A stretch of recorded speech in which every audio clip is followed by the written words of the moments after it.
বর্ষা শুরু হবার আগেই পথশ্রী প্রকল্পের কাজগুলো শেষ করে ফেলতে হবে। ম্যান পাওয়ার লাগিয়ে চটপট করে দিতে হবে, তা নাহলে বর্ষায় সব ধুয়ে যাবে, টাকাও ধুয়ে যাবে, কাজও ধুয়ে যাবে। আর প্রত্যেকটা পয়সা খুব গুরুত্বপূর্ণ, এটা মানুষের পয়সা, এটা মাথায় রাখতে হবে। পয়সাটা আমাদের কারো ব্যক্তিগত নয়, সাধারণ মানুষের পয়সা যেন নষ্ট না হয় আমাদের দেখার দায়িত্ব।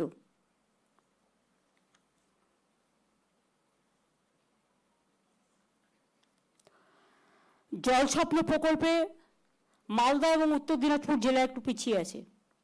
মালদা এবং উত্তর দিনাজপুরের ডিএম বা যারা আছেন এবং সুরিন্দরও আছেন, তাদের বলবো যে নির্দিষ্ট ডেডলাইনের মধ্যে যেন কাজটা শেষ হয়। চা বাগান, চা বাগান তো ঠিক আছে, উত্তরবঙ্গের বিভিন্ন জেলায় চা বাগানের সংখ্যা, জলপাইগুড়ি 88, আপনাদের জেনে রাখার জন্য। আলিপুরদুয়ার 61, কুচবিহার 5, মালদা নেই, উত্তর দিনাজপুর 5, দক্ষিণ দিনাজপুর নেই, দার্জিলিং 120, কালিম্পং 6।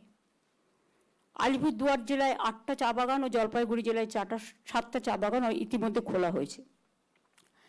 এখানে আমাদের চা বাগানের একটা প্রবলেম হচ্ছে, প্রবলেমটা খুব সিরিয়াস প্রবলেম। সেটা হচ্ছে নেপালের চা সস্তায় চলে আসছে, কারণ ওদের কোনো ট্যাক্স দিতে হয় না। ওরা চা রপ্তানির উপরে কোনো ট্যাক্স দেয় না, তাহলে আমরা কেন দেবো?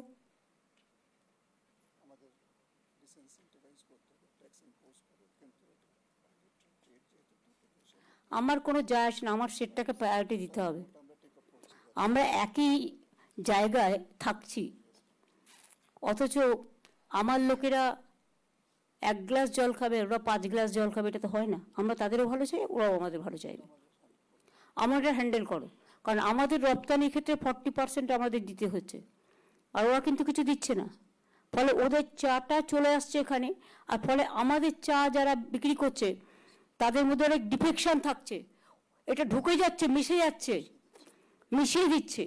সুতরাং এটা তোমাদের যে মেকানিজম, আমি অলরেডি লেবার ডিপার্টমেন্টকে বলেছিলাম, প্লিজ টেক অল কেয়ার। এবং টি বোর্ডকে বলো, টি বোর্ডে তো বেঙ্গলের একজন কাডার আছে, ওটা শুনবে কিনা আমি জানি না, যাই হোক বলো।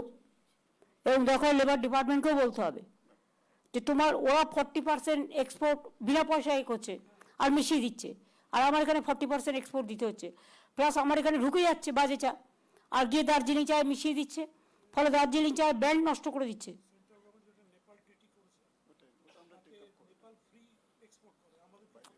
তার সেন্ট্রাল গভর্নমেন্ট এইটি কেন নেপালের সাথে করবে, যে ওরা বিনা পয়সায় ট্রেড করবে আর আমাদের ট্যাক্স দিতে হবে? This is wrong. স্ট্রংলি লেখো এটা, এটা মনোজ তোমাকে as a chief secretary strongly লেখো।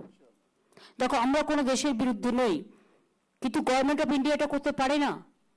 নেপালের বেলায় ট্যাক্স নেই, আমার বেলায় ট্যাক্স, এটা তো উত্তরবঙ্গের মানুষের জানা উচিত। দার্জিলিং ব্র্যান্ডিং ওরা বিক্রি করতে পারে না, সেটা ইলিগাল। এটা এনফোর্সমেন্ট আমাদের is to play a strong role. Immediate করো এটা, প্লাস ওইটাকে চেক করার একটা ব্যবস্থা করো, বর্ডারে মেশিন লাগাও, চেক করো।